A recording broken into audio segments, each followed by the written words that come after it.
Assalamualaikum warahmatullahi wabarakatuh.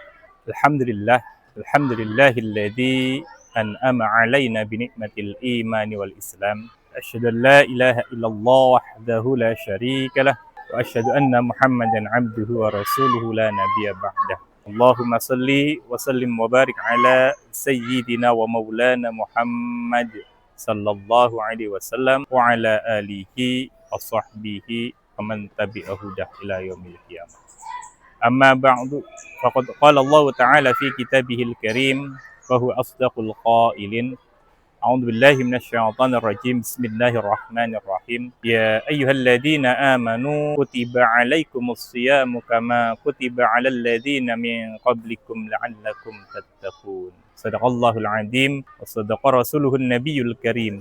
Wa nahnu 'ala dzalika minasyahidin wasyakirin. Walhamdulillahi rabbil alamin. Ma'asyiral muslimin wal muslimah, wabil khusus anak-anak SD PWKS 2 dari kelas 1 sampai kelas 6 yang Pak Guru cintai dan Pak Guru banggakan.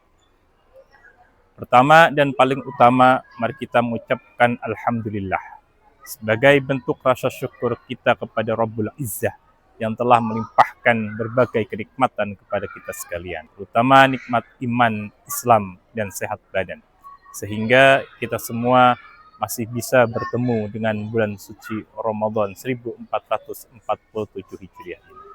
Salat dan salam semoga tetap terlimpah curahkan kepada junjungan baginda Nabi besar Muhammad sallallahu alaihi wasallam, kepada keluarga, para sahabat, dan kita sekalian selaku umatnya yang sama-sama mengharapkan syafaat beliau kelak di yaumil qiyamah. Ma'asyiral muslimin wal muslimah, wabil khusus anak SD PWKS 2 dari kelas 1 sampai kelas 6 yang Pak Guru cintai dan Pak Guru banggakan. Alhamdulillah kita masih bertemu dengan bulan suci Ramadan 1447 Hijriah ini. Perlu anak-anak ketahui, dalam menjalankan ibadah bulan suci Ramadan ada syarat sah yang harus anak-anak ketahui. Yang pertama adalah beragama Islam. Kenapa?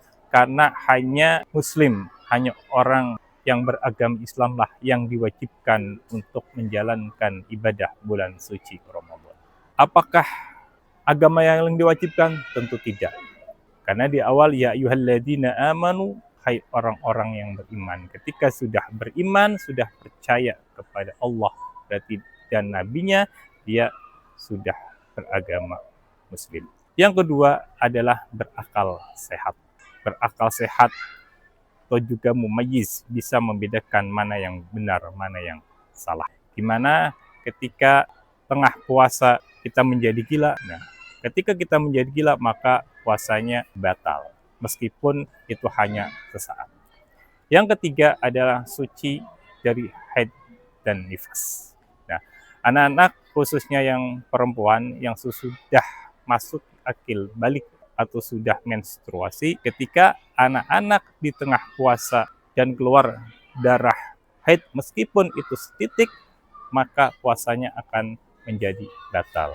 Dan juga para ibu-ibu orang tua ketika sedang hamil, ketika keluar darah nifasnya, maka puasanya pun menjadi batal. Selanjutnya yang keempat adalah niat. Nah, niat ini menjadi penting. Kapan niat dilakukan?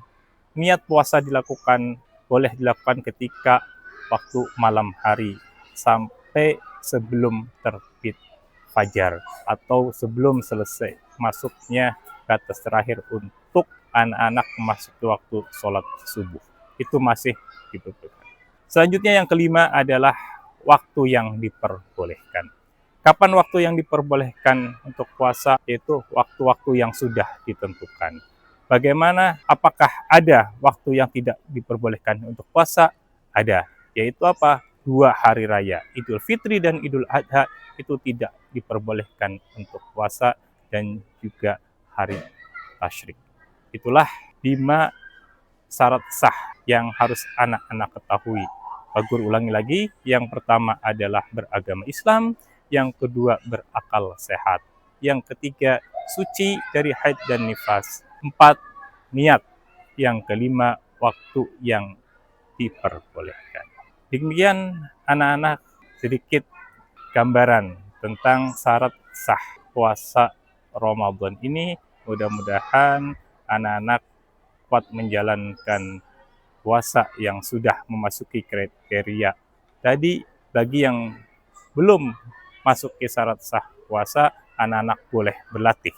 Tidak mesti dari pagi sampai maghrib, cukup berlatih. Kalau kelas 1 cukup dari pagi sampai siang ataupun sampai asar. Mudah-mudahan dengan tiap hari berlatih, anak-anak bisa kuat sampai maghrib dan ketika kita bertemu dengan berbuka puasa. Mungkin itu yang dapat Pak Guru sampaikan. Kurang lebihnya Pak Guru mohon maaf. Nasrun minallah wa fathun qarib wa basyiril mu'minin. Wassalamualaikum warahmatullahi wabarakatuh.